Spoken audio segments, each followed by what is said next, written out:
Hello students, अभिनंदन करता है टीएस यूनिक बायोलॉजी।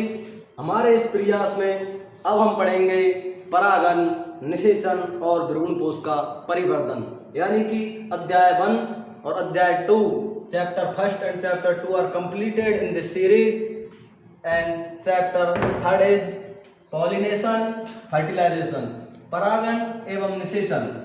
और सबसे पहले हमारा जो टॉपिक है वो है परागन अर्थात पॉलिनेशन। चैप्टर नंबर हमारा है ये 3। बात कर रहे हैं हम जीव विज्ञान की। जीव विज्ञान के अंदर अब हम पढ़ेंगे परागन। सबसे पहले हम देखते हैं परागन होता क्या है। देखिए, ये कोई भी पुष्प है,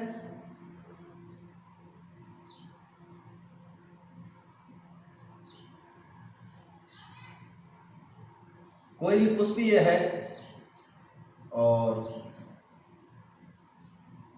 इसके अंदर ये इसकी संरचना निकली हुई है, बाह्य दलपुंज और दलपुंज वगैरह। ये है एक सामान्य पुष्प। अब हम समझेंगे परागन। देखिए, यहाँ से पतंतु निकले हुए हैं और पतंतुओं के ऊपर ये संरचनाएं परागकोश लगी हुई हैं। यानी कि अब हम देखेंगे परागन की परिभाषा इस पुष्प के माध्यम से। देखिए, परागकोश से क्या निकलते हैं। सेकंड चैप्टर में हमने देखा परागकोश के अंदर परागकणों का निर्माण होता है। अब देखिए, पमुंग के परागकोश से परागकणों का मादा की वर्तिकाग्र पर स्थानांतरित होना क्या कहलाता है? परागन कहलाता है। हम कह सकते हैं कि परागकोश के परागकणों का निकल करके वर्तिकाग्र तक पहुंचना परागन कहलाता है। दूसरी परिभाषा इसकी हो सकती है कि परागकणों का स्थानांतरण वर्तिकाग्र पर होना ही क्या कहलाता है? परागन कहलाता है। अब देखिए, परागन विभिन्न प्रकार से हो सकता है। विभिन्न प्रकार परागन के हो सकते हैं। कौन कौन से प्रकार हो सकते हैं अब हम पढ़ेंगे। परागन बिल्कुल स्टार्टिंग से डेफिनेशन हमने देख ली है और डेफिनेशन के बाद में अब हम पढ़ेंगे परागन के प्रकार। देखिए, मुख्य रूप से परागन जो होता है वो 2 प्रकार का होता है, स्वपरागन या सेल्फ पॉलिनेशन और परपरागन। देखिए, ये जो वर्ड है स्वपरागन, स्वयं अपनी परिभाषा निर्धारित कर रहा है कि स्वयं के द्वारा परागित। तो आप कह सकते हैं कि जब पुष्प, बहुत ही सामान्य परिभाषा है, जब पुष्प स्वयं के परागकणों द्वारा, जब पुष्प स्वयं के परागकणों द्वारा परागित होता है, जब पुष्प स्वयं के परागकणों द्वारा परागित होता है तो उसे हम क्या कहेंगे? उसे हम कहेंगे स्वपरागन। देखिए, जब किसी भी पुष्प के परागकण उसी पुष्प पर या उसी पौधे के दूसरे पुष्प पर स्थानांतरित हो जाते हैं उसे हम बोलते हैं स्वपरागन। और परपरागन किसे कहते हैं? जब एक पुष्प के परागकण उसी जाति के दूसरे पुष्प पर, दूसरे पौधे के पुष्प पर स्थानांतरित हो, उसे हम कहते हैं परपरागन। पहले हम पढ़ेंगे स्वपरागन, उसके बाद में डिटेल में देखेंगे हम परपरागन। देखिए, स्वपरागन भी 2 प्रकार का होता है। स्वपरागन के भी 2 प्रकार होते हैं। पहला प्रकार है स्वयुग्मन, स्वयुग्मन या ऑटोगैमी। देखिए, स्वयुग्मन क्या होता है? जब एक पुष्प के परागकण उसी पुष्प की वर्तिकाग्र पर स्थानांतरित हो जाते हैं उसे कहते हैं हम स्वयुग्मन। यानी कि नर एवं मादा भाग एक ही पुष्प के काम आएंगे। तो आप यहाँ पर कह सकते हैं कि एक ही पुष्प के नर एवं मादा, क्या होगी स्वयुग्मन की परिभाषा? जब उसी पुष्प के परागकण उसी पुष्प की वर्तिकाग्र पर स्थानांतरित हो जाए उसे हम बोलेंगे स्वयंगमन। इसका एग्जाम्पल सामान्य सा है मटर। और मटर का जो वैज्ञानिक नाम होता है वो होता है पायसम सैटाइवम। क्या होता है मटर का वैज्ञानिक नाम? पायसम सैटाइवम।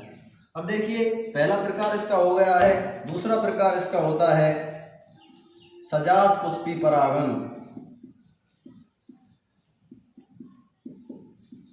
स्वपरागन का दूसरा प्रकार है सजात पुष्पी परागन। सजात पुष्पी परागन क्या होता है? जब एक पुष्प के परागकण उसी पौधे के दूसरे पुष्प पर जाकर स्थानांतरित हो जाते हैं तो उसे हम बोलेंगे सजात पुष्पी परागन। अर्थात एक पुष्प के परागकण उसी पौधे के दूसरे पुष्प की वर्तिकाग्र पर स्थानांतरित हो जाएं तो क्या कहलाता है? सजात पुष्पी परागन। और इसके एग्जाम्पल हैं मक्का और ककड़ी। मक्का ककड़ी में क्या होता है कि एक पौधे पर विभिन्न पुष्प लगे हुए होते हैं और उनमें से किसी भी पुष्प के परागकण किसी भी पुष्प पर जाकर स्थानांतरित हो जाते हैं। तो हमने पढ़ लिया स्वपरागन। जब पुष्प स्वयं के परागकणों द्वारा परागित हो उसे हम कहते हैं स्वपरागन। स्वपरागन दो प्रकार का होता है, स्वयंगमन और सजात पुष्पी परागन। जब एक ही पुष्प के नर एवं मादा भाग कार्य में आते हैं तो स्वयंगमन होता है। और सजात पुष्पी परागन जब एक पुष्प के परागकण उसी पौधे के दूसरे पुष्प पर स्थानांतरित हो जाएं उसे हम कहते हैं सजात पुष्पी परागन। अब देखिए इन परागनों के लिए स्वपरागन के लिए कुछ अनुकूलताएं होती हैं, कुछ अनुकूल स्थितियां होती हैं जिनके द्वारा ये स्वपरागन संभव होता है। तो आप कह सकते हैं स्वपरागन के लिए अनुकूलन। स्वपरागन के लिए अनुकूलन देखिए क्या क्या होते हैं। एक होता है उभयलिंगता। उभयलिंगता क्या होती है? जब नर एवं मादा भाग एक ही पुष्प पर उपस्थित हों। जब नर एवं मादा भाग एक ही पुष्प पर उपस्थित होंगे तो क्या कहलाएगा? पुष्प उभयलिंगी कहलाएगा। और ये गुण क्या कहलाएगा? उभयलिंगता कहलाएगा। सामान्य सी बात यहाँ पर देखने की ये है, जब नर और मादा भाग एक ही पुष्प पर स्थित होंगे तो सामान्य सी बात है स्वपरागन को महत्व मिलेगा। दूसरा जो इसका अनुकूलन है वो है अनुन्मीलता। अनुन्मीलता या क्लैस्टोगेमी। देखिए अनुन्मीलता क्या होता है?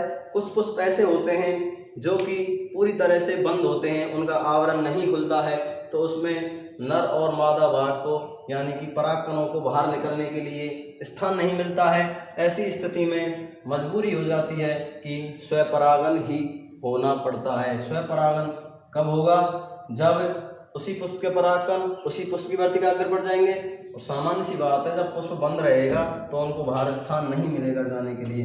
तीसरा इसका जो अनुकूलन है वो होगा समकाल परिपक्वता। देखिए जब इस वर्ड को हम पूरी तरह से देखते हैं तो हमें पता चलता है समान समय पर परिपक्व होना, यानी कि जब पुष्प के पुंमंग और जायांग दोनों समान समय पर परिपक्व होंगे तो वो ऐसा गुण कहलाएगा समकाल परिपक्वता। हमने पढ़ लिया स्वपरागन। परपरागन हम पढ़ेंगे। परपरागन की परिभाषा हमने देख ली थी। जब एक पुष्प के परागकण उसी जाति के दूसरे पुष्प की वर्तिकाग्र पर स्थानांतरित होते हैं उस स्थिति को हम बोलते हैं परपरागन। और परपरागन के लिए भी कुछ अनुकूलन होते हैं। वो अनुकूलन हम यहाँ पर देखेंगे कौन कौन से होते हैं। यहाँ पर पहला है उभयलिंगता, यहाँ पर पहला होगा एकलिंगता। एकलिंगता क्या होती है? जब पुष्प पर परागन की पहली अनुकूलन या पहली अनुकूलता है एक लिंगता। तो हम देखिए पर परागन को डिटेल कर लेते हैं कि पर परागन होता क्या है। पर परागन की कुछ अनुकूलता हैं जिनको हम देखेंगे। तो पर परागन की पहली अनुकूलता होगी एक लिंगता।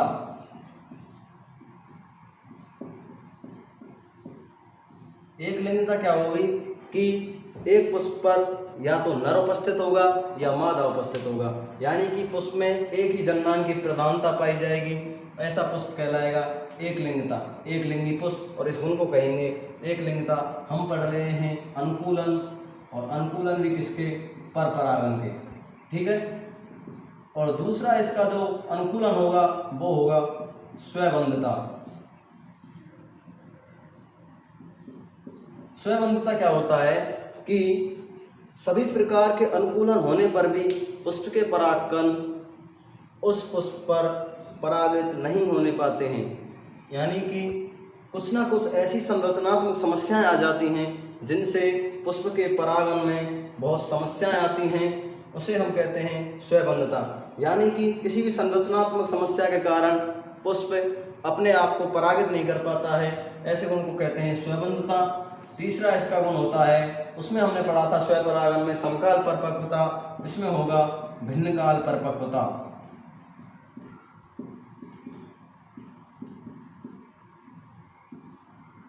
भिन्न काल परिपक्वता, यानी कि भिन्न काल परिपक्वता क्या होती है? नर जन्नांग जो है वो अलग समय पर परिपक्व होगा और मादा जन्नांग और भी भिन्न समय पर परिपक्व होगा, यानी कि एक साथ दोनों जन्नांग परिपक्व नहीं होंगे। तो क्या होगा? जब एक साथ दोनों जन्नांग परिपक्व नहीं होंगे तो स्वयंपरागन नहीं हो सकता। तो निश्चित ही उस स्थिति में क्या होगा? पर परागन होगा। ठीक है।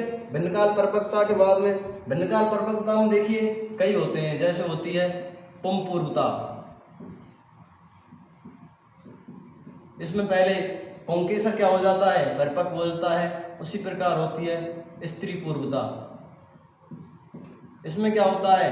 पहले पुष्प की वर्तिकाग्र हो जाती है परिपक्व, तो ये नरजन्नांग नहीं हो पाता, और यदि पहले नरजन्नांग हो जाता है तो फिर स्त्री यानी कि मादा जन्नांग नहीं हो पाता। पुंपूर्वता क्या होती है? जब पुंकेसर पहले परिपक्व हो जाता है। स्त्री पूर्वता क्या होती है? जब वर्तिकाग्र पहले परिपक्व हो जाती है।